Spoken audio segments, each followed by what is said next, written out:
That's wonderful. And we have side-by-side gallery view. And I see 58 participants. We're letting everybody load in.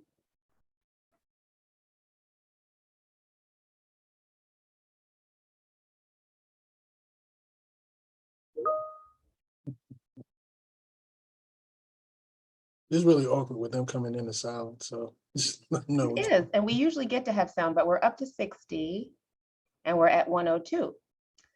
So I will say, good afternoon, everyone. We are recording. I saw people have emojis. They are floating up already. So that's good news. We have admitted all of our participants and I get to say welcome. I'm so excited. My name is Leslie Lang. I'm the Director for Adult Learner Programs at University Park, and it's my pleasure to welcome all of you to A View from the Village. As a friendly reminder today, this session is being recorded. It will be available on our Whova platform for the next 3 months following today's activities.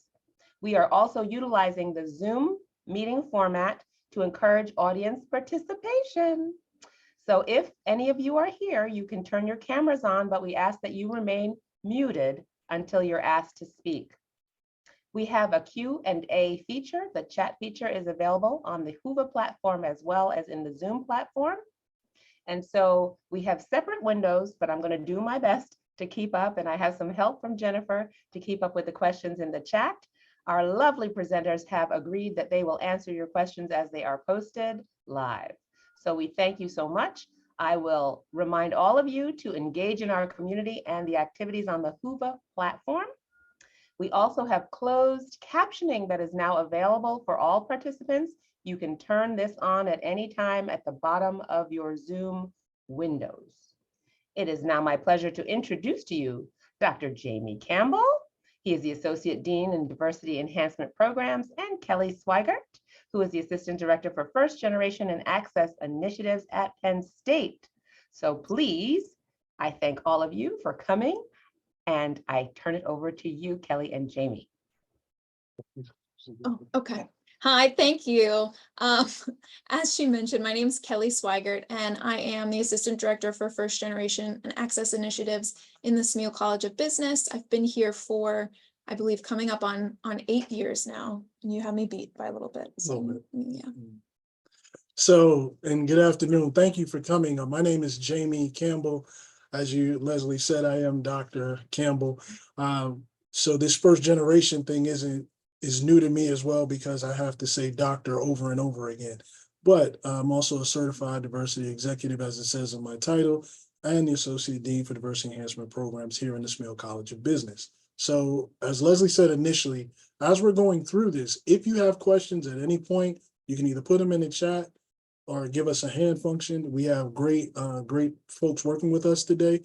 So Leslie and Jennifer are working with us today, and they'll be able to either read or let us know that there's a question so you can come on. So we really want this to be interactive and engaging.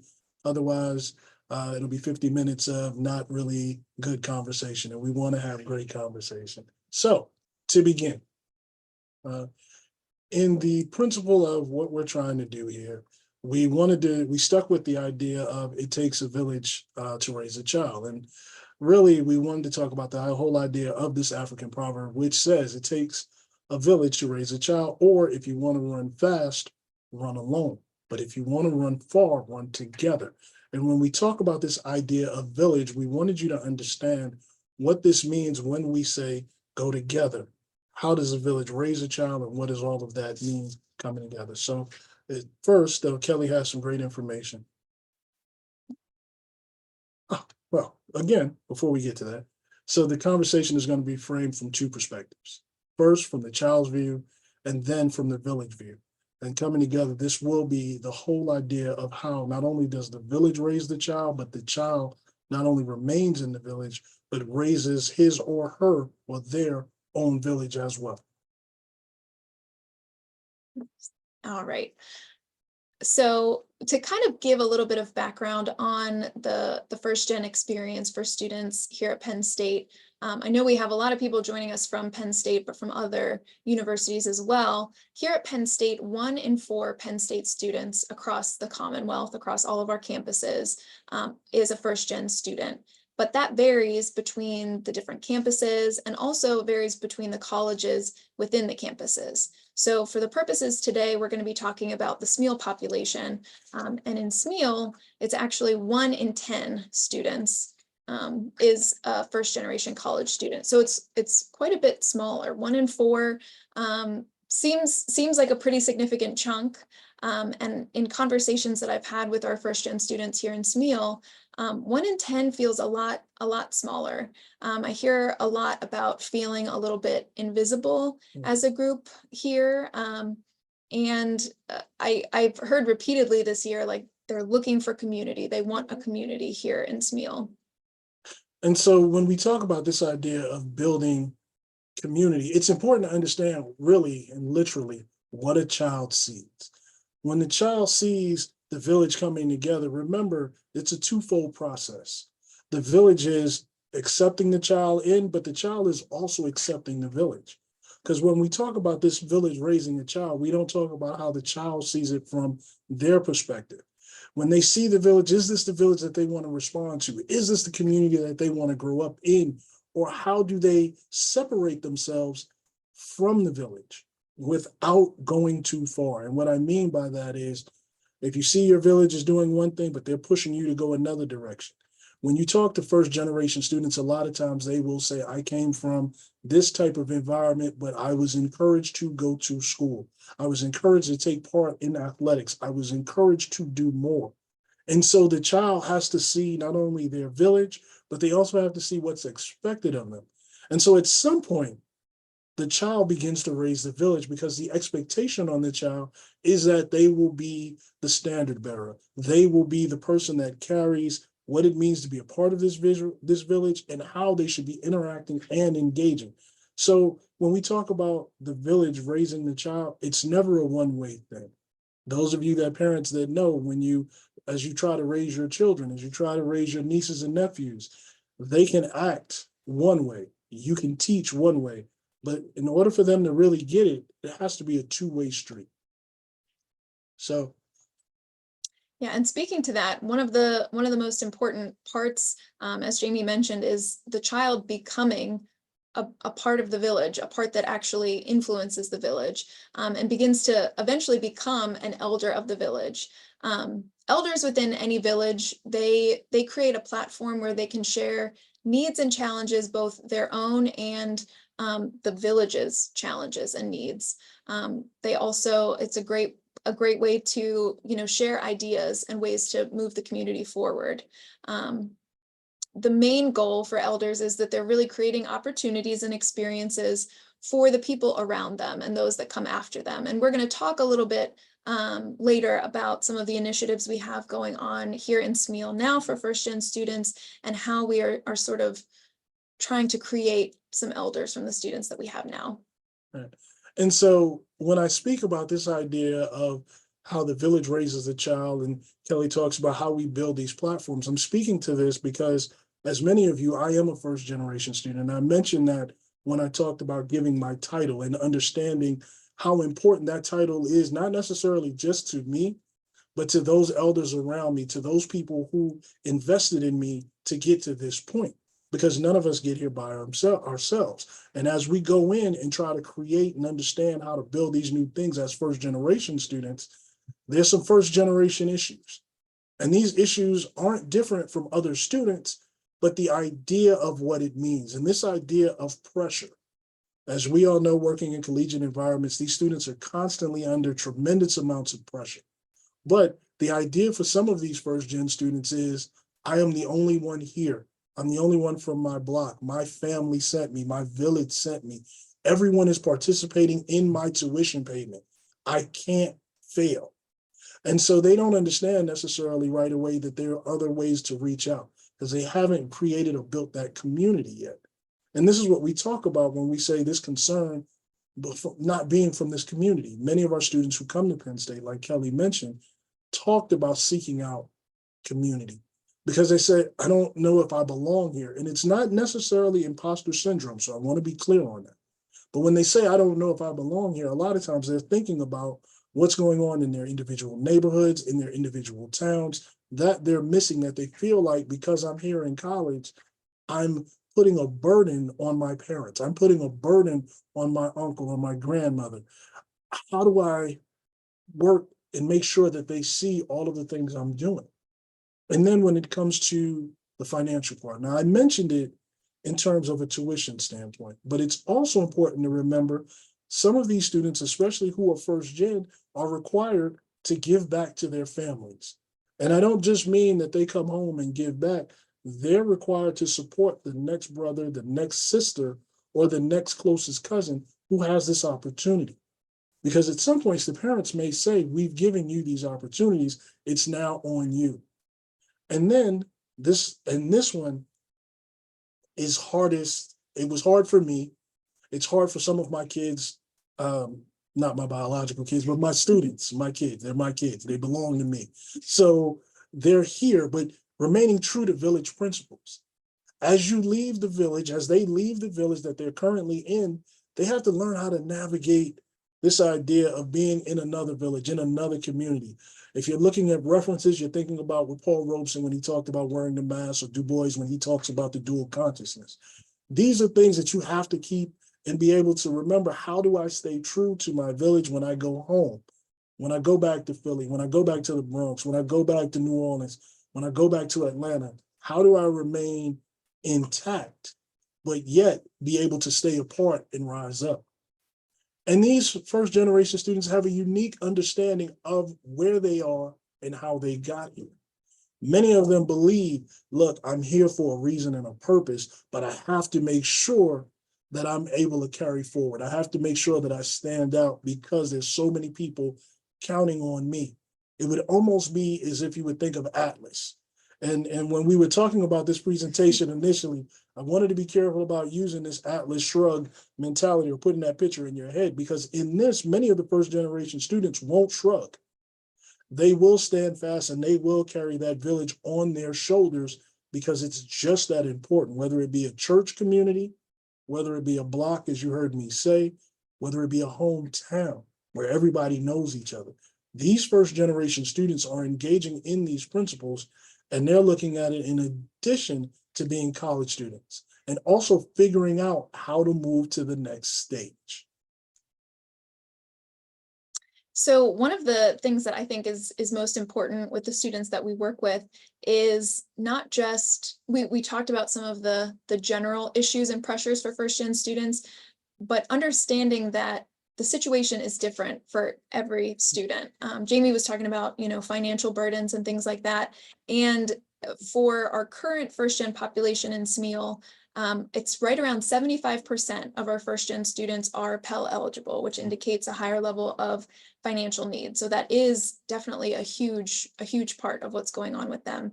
And that can, of course, impact academics.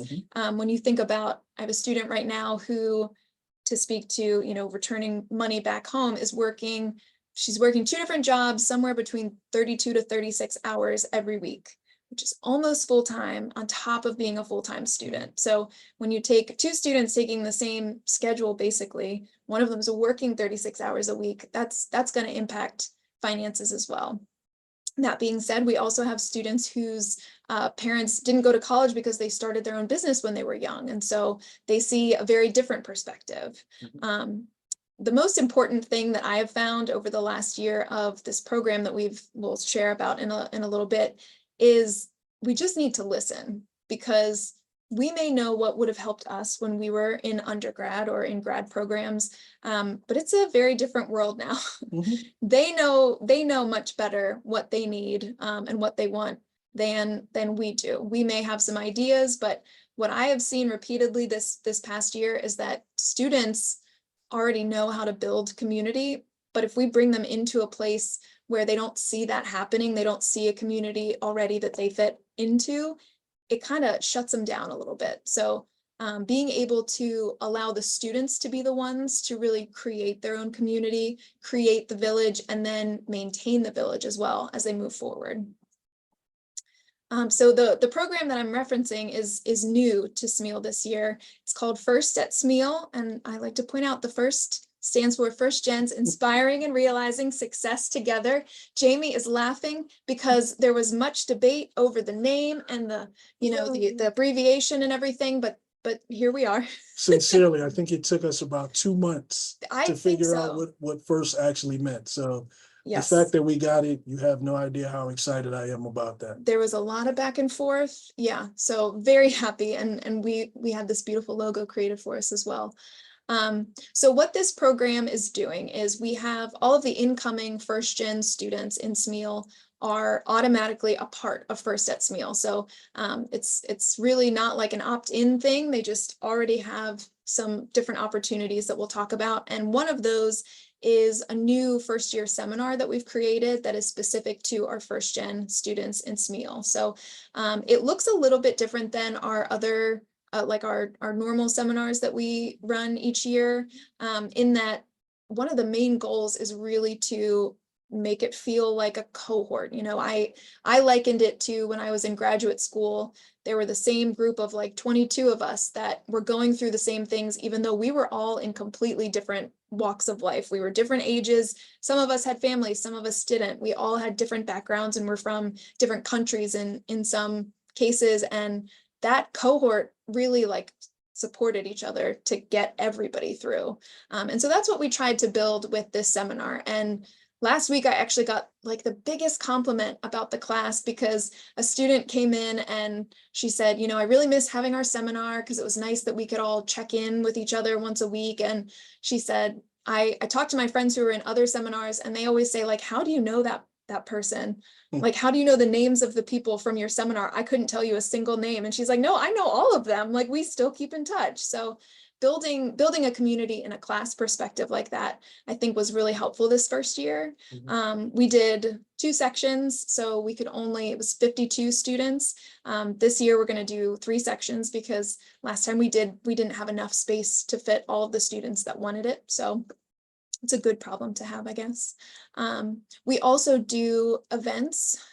So not all of the students, as I mentioned, could take the class, but we did at least one, sometimes multiple events each month, sometimes it was focused academically. We had like the Penn State Learning Study Smarter session, things like that. Professional development, you brought in great speakers in the fall. And then we also had some that were more social, just to, again, get them to really spend time with each other, get to know each other. And what's important about that is we actually had staff and faculty to buy in. So as Kelly is talking about and just kind of going through it really quick, the sessions that she had actually had myself as an associate dean, Dean Higgins, Felicia Higgins, who's our undergraduate dean, Juan Varut, who's the assistant dean there, the dean, Charles Whiteman actually came in as well. So for all of these sessions, there was buy-in from the college to help create this idea of navigation, this idea of how important this is. And Kelly didn't mention that she is one of the teachers of this class. So that's a true investment, not only from her, but from the college as well.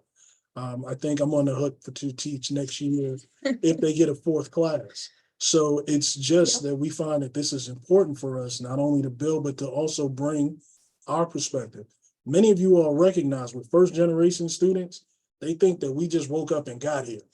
Like it's just, hey, you made it, that was it, without understanding what our journeys were.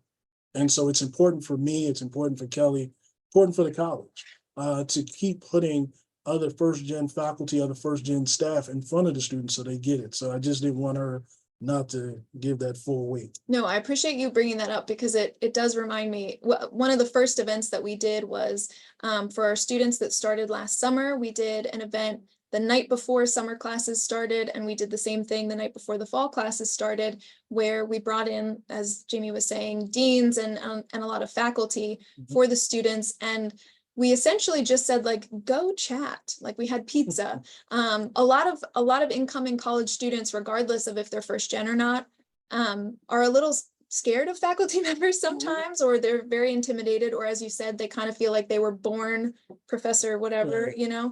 And so it gave them an opportunity they were talking about like Disney World and like movies they liked. And that was before their classes even started. So they really got that feeling of, oh, Smeal actually cares. Smeal really recognizes me as a first gen student and what that means. So. And then like one of the other things about at that I can't remember her name, young lady that she didn't understand that she wasn't first gen Yes, yeah. because her parents had done like what she considered vocational education. And so when she came and they had degrees, but she was like, well, no, they're just like my dad is a mechanic and he got an associate's in that. And it was like, well, that's still college. And so she thought because she was the first person in her family to go to a 4-year school that she was first gen. It was great. I mean, we didn't like say, no, you can't be in here anymore. But it was still great. We still had great conversation, but it was just working through all the different aspects to what Kelly said, how they're thinking about what college really means and the importance of it. Yeah. Great. We have 2 questions for you. Oh, sure. Thank you. Okay, the first is, would you please just go back and tell us how Smeal is identifying the first gen students? So we use Penn State's definition, which is that neither parent completed a full bachelor's degree. But that being said, there are some sort of strange exceptions. You know, we've had students where, you know, maybe one parent isn't really a part of the family so much, and that parent had a degree, but they grew up with a parent who didn't. You know, obviously that would qualify. We've had students who lost parents and were raised by grandparents who didn't have degrees. You know, so obviously we want to be as inclusive with that as we can. But Penn State's definition is neither parent or guardian completed a 4-year bachelor's degree. And so when we say, and it says how we clarify how we're selecting students, the students self-identify. And so we've gone through that process. I think it's in the application. So it's in the application, there is a question that is, what is the highest educational level your mother reached? What is the highest that your father reached? We did find that the data from the applications was only right about 75% of the time. So this first year, what I did, I also run orientation. So I'm at every day of orientation in the summer. And so any of the students where they were flagged as first gen, I just had a quick conversation with them about it. Here's what it means. Is that true for you? And we did find that there were very few students that I found that were first gen that didn't have it indicated on the application. The issues were more vice versa. We had a lot of students that were marked as first gen who weren't. But after having those conversations throughout the summer, we ended up with about 100 students that we identified as first gen students. And they're automatically swept into your first gen seminar or experience, or how do they self-select that? They're automatically swept into First at Smeal in general, which essentially just means they get assigned me as an academic advisor. They get invites to all of the different events that we do. They get an invitation to do the first gen seminar if they would like to. But that part is fully opt-in. They don't have to do that seminar if they don't want to. But all Smeal students do have to do some version of our first year seminar. So I found that most of them did want to do the first gen seminar. And we try to encourage it just in some way, shape, or form during like NSO and tell them when we're making them aware of it, because first gen students sometimes have experiences that they don't want to share in front of their peers because they may feel like, oh, that's going to make them look down on me, or that's not going to put me in a good position. But sometimes when you have that cohort, and it is a diverse cohort, so it's not just one specific group, it's a diverse cohort all the way through, not only geographic, but ethnic background orientation as well. And so it's one of those things. One of the kids that it serves as one of my kids now is one of my mentees from the First Gen project. So this just that engagement of keeping tabs on them, keeping them engaged, but allowing them to see that we are human and that we're real people. Great. Thank you so much for that clarity. And the other question, or the third question, is what recommendations do you have for first gen balancing those new identities, both the new and old? So I think that kind of gets to the last slide. So whoever asked the question, you're jumping ahead. But it is an important piece. And the recommendations are for you. You know what? No, I'm not going to do it right now. For you as the mentor, to help them see that it's okay to be them. right? When you're talking about this idea of balance, this idea of dual consciousness, it's okay to say, look, you can still be you. You have to grow, you have to evolve. There are things you have to do. But as much as you share about your story with them, and even if you're not familiar, even if you can't say, I don't know what this means, or I don't understand, tell me why. If you can get them to talk, a lot of times it gets them to understand, hey, it's okay. When a student sees me in these positions, in this capacity, it's important for them to understand I never not say either where I'm from or who I am, to be clear, because I've never allowed myself to forget, and I don't want them to forget. It's just about how we make them feel comfortable. It's not about the education part of it. It comes to that idea of stopping imposter syndrome before it occurs. It is about saying you belong here. It's okay for you to be you in this space. And kind of, yeah, going off of that, are one of the things that I hope in the future with our program in particular will be helpful is we have a leadership team that we started this semester. And I don't think that I imagine one of the most helpful things when you're trying to balance identities is to be able to talk to other people who are doing the same thing. They are certainly not going to be balancing the same different identities, but they know what that feels like. There are so many different, I mean, when students talk about their parents, a lot of times I hear things like, you know, my dad expects straight A's, but he doesn't know what it means to get A's in college. He doesn't have that experience, and that's really frustrating for me. Or for students that are supporting their family back home, I've also had students, kind of the flip side, saying, you know, my parents have literally told me it's stupid that I'm doing this. I made a stupid decision. I'm spending all of this money. Yeah. So being able to talk, even, you know, those are two completely different perspectives, but being able to talk with other students who are going through those same kinds of struggles and that kind of just back and forth is really helpful. And that's part of the goal of our leadership team. Is these students are so excited to be mentors to the incoming class. They are part of the purpose of the leadership team was to have them come up with some of the events and you know, really have it be more them focused, going back to, you know, the village elders. I want to create them as village elders themselves. But I had to refocus them a lot on their own cohort. You know, they're so excited about being mentors for the new students that sometimes I'd have to be like, that's great, and we'll talk about that soon, but right now let's talk about what you want to do next month before they're even Or here. registering for class. Like, Well, let's yeah. make sure we take care of that. Yeah, let's do that. So, so when we talk about the idea of mentoring and how all of this plays out, the village grows through experience, right? It grows through students understanding that, hey, I need to figure out how to do this. It can be something as simple as tying a tie, not, well, even a bow tie, but tying a tie. Like, you will be surprised how many students don't know and say, look, nobody in my house had a need for one, so I didn't learn how to do it. One of the things that I always enforce with my guys in here, and for some of the women that come in and say, look, I want to learn. Once they say, I want to learn, there's no more clip-ons, right? Because this is a part of that transition. And if they're going into, and you know, as we said, we're in a business college. So one of the coins of the realm is how you dress, your professionalism. And so you can't just go in there every day with a clip-on. You gotta know, you have to know how to tie it, whether you learn from YouTube, Google, Jamie, whatever, you will learn. And it grows out of this necessity. What do I need to do?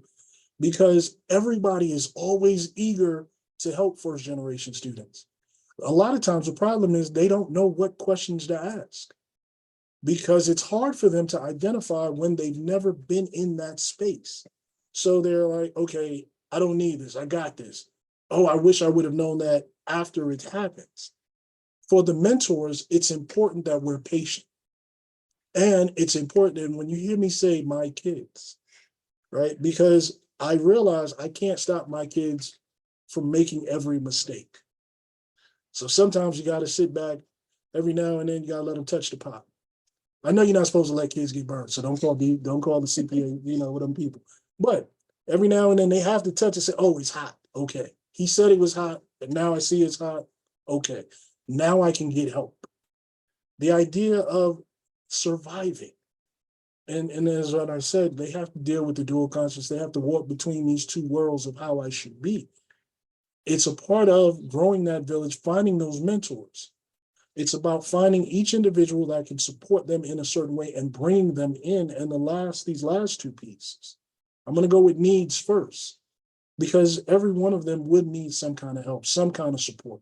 They just may not know. And how you give them this support is by talking to them, and not talking to them from a standpoint of, oh, you didn't know, but hey, here's what I did wrong. Like, for example, as mentors, as elders, as more seasoned, and I'm graying. So more seasoned folk, we always talk about what we did right. We never talk about what we did wrong.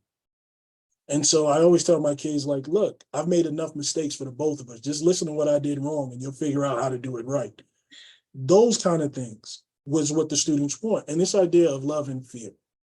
And Kelly mentioned it early on without saying it when she said, the students are looking for community. They're looking for safety. They're looking for nourishment. They're looking for support.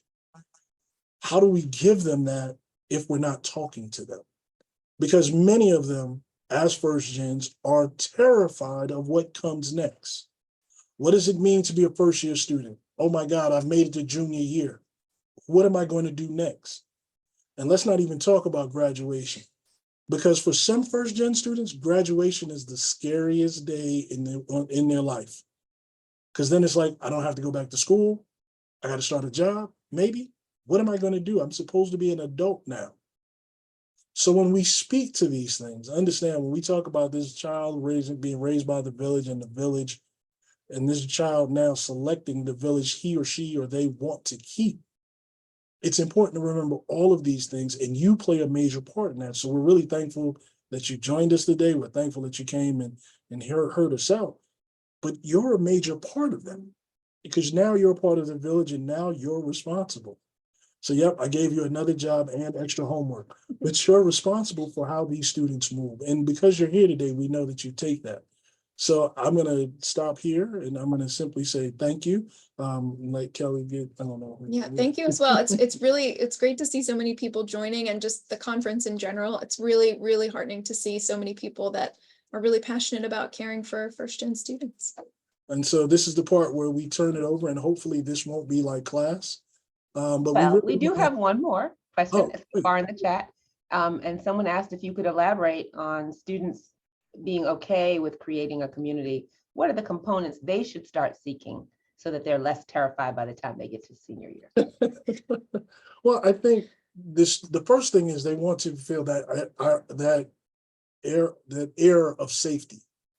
Like they want to understand that this is a safe space. So it's similar to when the kids go to a lunch table and they sit there over and over again with those 4 kids, because they're like, okay, now I know I'm comfortable. Now I know I've got people to work with.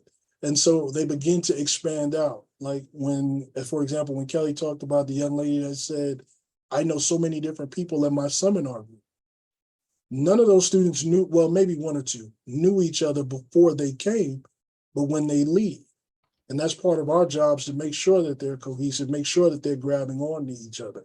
So we don't do the look to the left, look to the right, like, you won't be here. It's like, look to the left, look to the right, make sure they're there with you at graduation. So we create those spaces.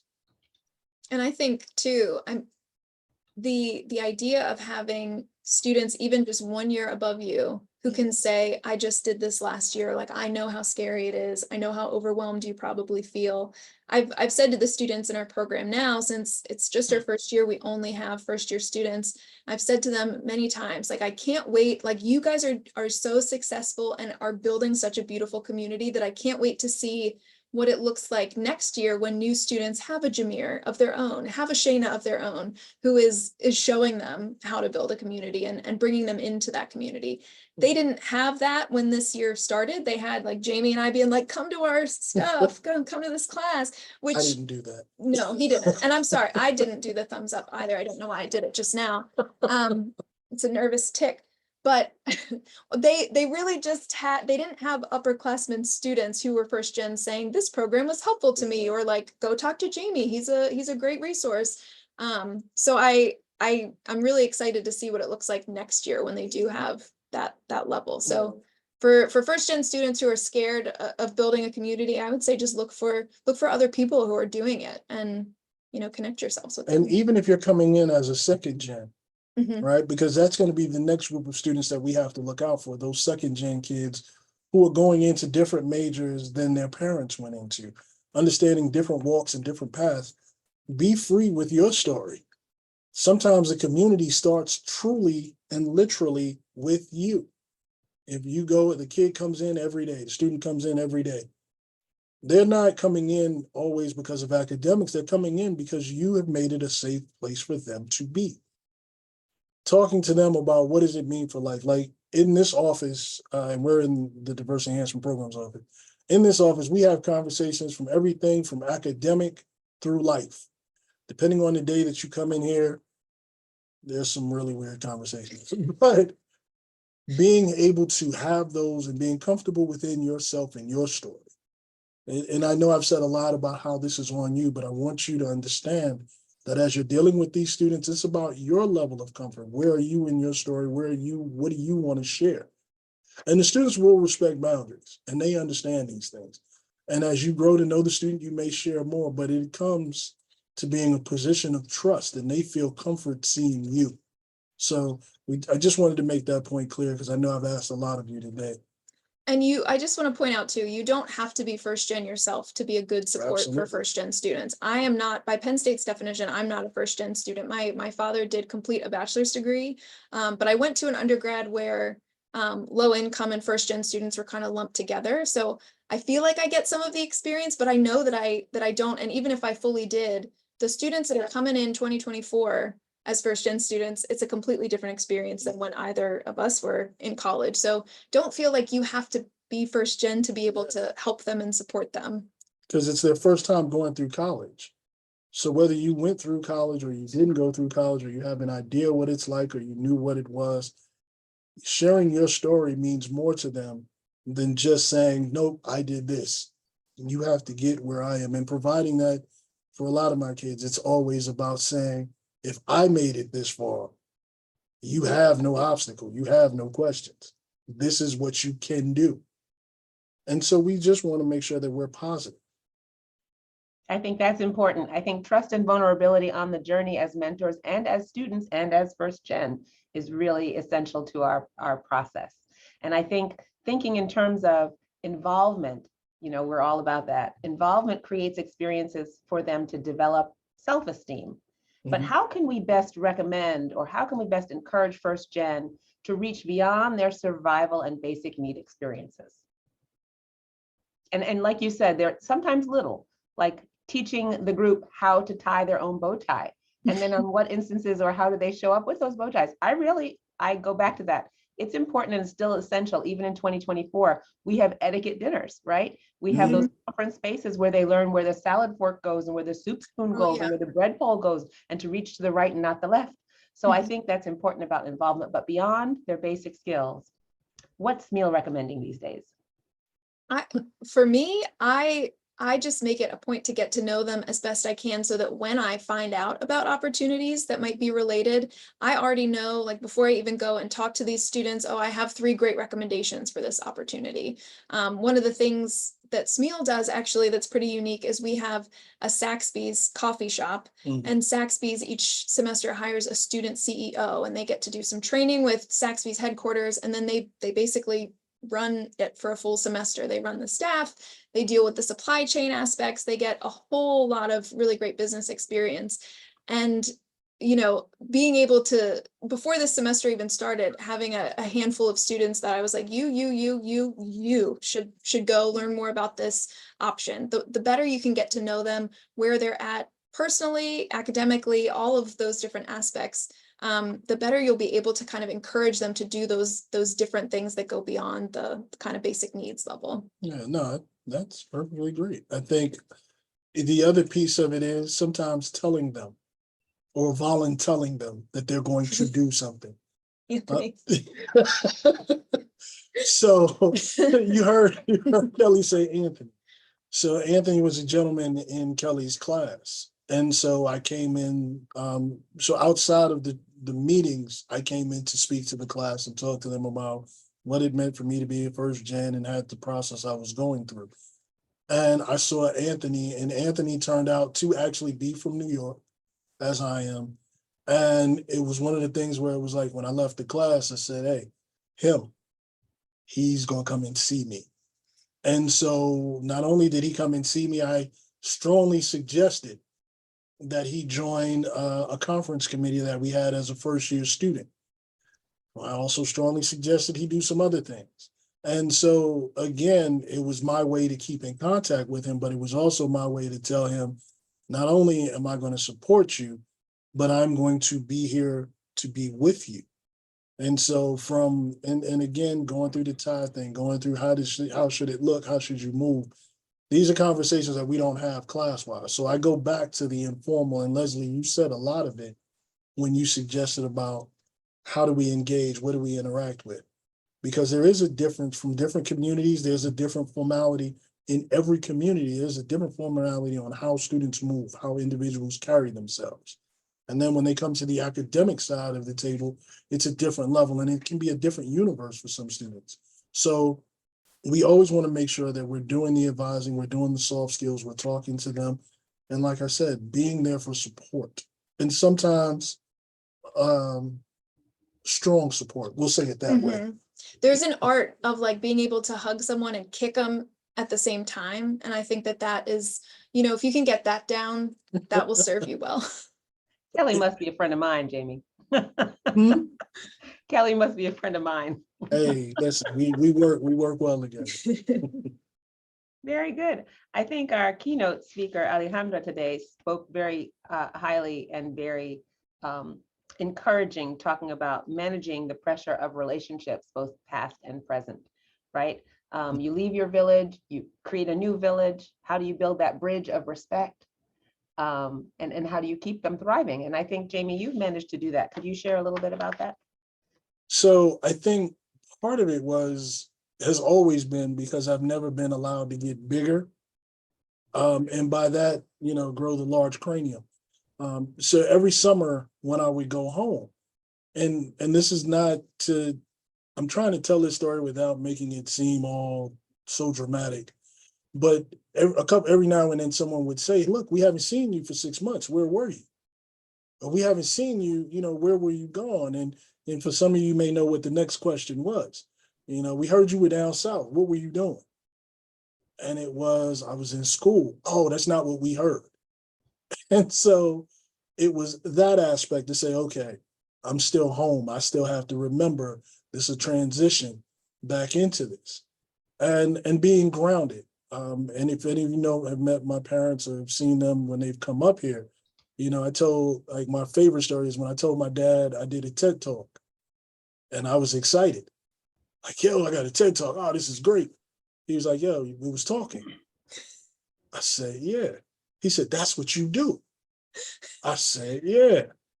And so when you talk about building this community and keeping that head level, you have to help the kids to keep their heads level.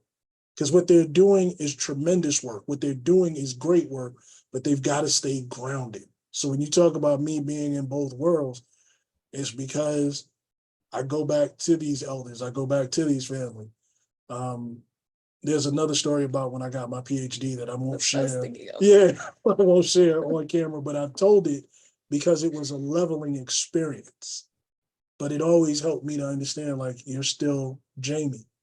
And you still have a responsibility, not only to your new camp, your new family, your new village, but those that put you here. So it's about making sure they understand. And it is truly that's helped me to stay level. And my parents still like me. They still admit it. The rest of the family, they still take care of me, but my friends also will still do it. I invited my friends when I defended my dissertation, just because I said, hey, I'm doing this. You all should be here. You all were here when I started this. And they came. So it's those kind of things. Like, you don't forget. Now, I'm also saying those friends and family that stay right.